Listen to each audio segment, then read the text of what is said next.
Hello, and welcome back to the podcast. My name is Pastor Jacob Swenson. I'm the pastor of two congregations in the Lutheran Church Missouri Synod. We are located in North Dakota, the great state of North Dakota. In this podcast, we've been walking our way through the Lutheran book-of-concord.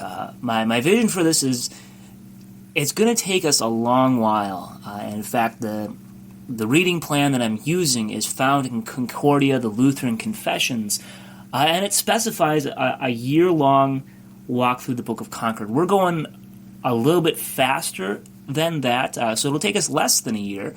Those of you who have stuck around for about the 20 times or so that we've been together, thank you very much. Those of you who maybe are listening to it for the first time, welcome. The idea for this came out of the fact that next year, 2017, marks the 500th anniversary of the posting of the 95 Theses.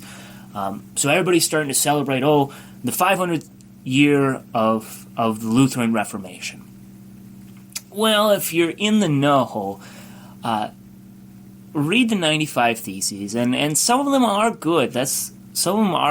But Luther himself had a long way to go from the 95 Theses. He wasn't totally set in what would be identifiable to us as Lutheranism. So if you're in my congregation and if you're listening to this, you know that I mark the 500th anniversary of the Reformation from the Augsburg Confession, which was published in 1530, and then as a result, the whole Book of Concord, which was published in 1580.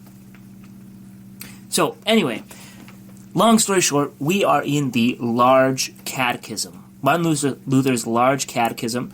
You can follow along at book-of-concord.org, or go to cph.org and purchase Concordia, the Lutheran Confessions. To be honest, I don't know if I'm breaking copyright rule by reading this every day. I am providing some commentary, so I'm elaborating on it. But if you can, I would really encourage you to pick this edition up, because it's got excellent editorial notes. It's got pictures, if you're into that, some really sweet pictures. It's got timelines and introductions to the different documents. It's really just a fantastic item to have if you're a Lutheran, or a resource to have if you're not a Lutheran, because I think everybody should be a Lutheran, but I'm also a realist, and I know that not everybody is. But you should know what Lutherans believe, because it rocks. Today, we hit a topic that is difficult for many people, for many congregations, for many pastors, especially myself being a pastor. This is not something that we want to talk about, but it's something that we really should.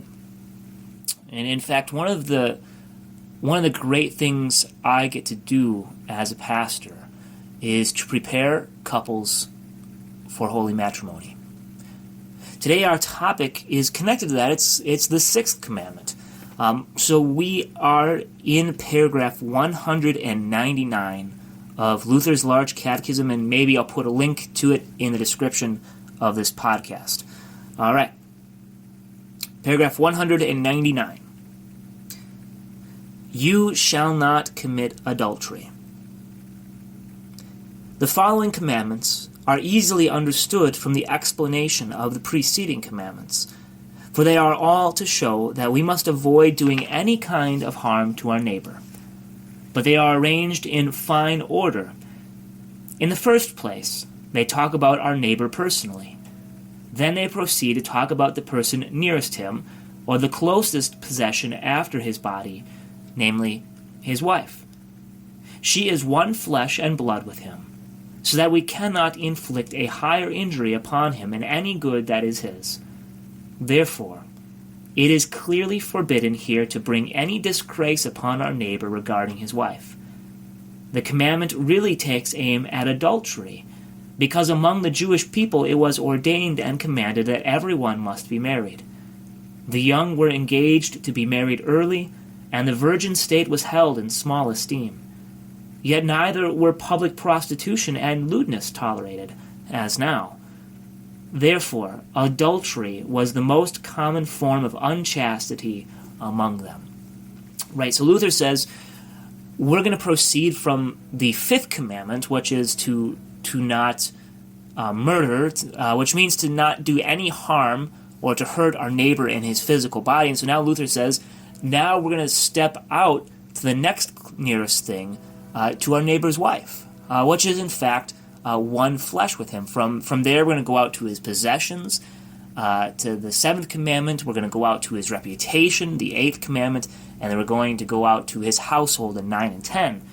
And so Luther says, he's going to start here with the Jewish people, that this commandment is aimed squarely and mostly at adultery specifically, because among the Jewish people, they would engage their children very young and marry them very young, and so the result was the most common form of unchastity, of unchaste living, was adultery, as in when one person is married, has sexual intercourse with another person whom they are not married to.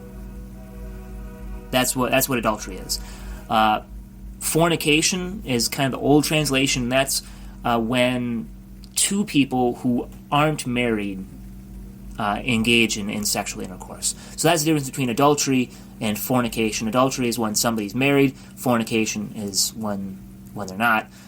You didn't want to know that, but you're getting this commentary as it comes into my head, so stick around. Paragraph 202. But among us there is such a shameful mess that the very dregs of all vice and lewdness. Therefore, this commandment is directed against all kinds of unchastity, whatever it may be called. Not only is the outward act of adultery forbidden, but also every kind of cause, motive, and means of adultery. Then the heart, the lips, and the whole body may be chaste and offer no opportunity, help, or persuasion toward inchastity. Not only this, but we must also resist temptation, offer protection, and rescue honor wherever there is danger and need. We must give help and counsel, so as to maintain our neighbor's honor. For whenever you abandon this effort, when you could resist unchastity, or whenever you overlook it as if it did not concern you, you are as truly guilty of adultery as the one doing the deed. To speak in the briefest way, this much is required of you. Everyone must live chastely himself and help his neighbor to do the same. So by this commandment, God wishes to build a hedge round about and protect every spouse so that no one trespass against him or her. So if you're listening along in this podcast, you should recognize kind of the way that Luther approaches this from the way that he approached the fifth commandment, that the commandments here direct not only our outward actions, but as Jesus says in the Sermon on the Mount, they also concern our inward thoughts and motives.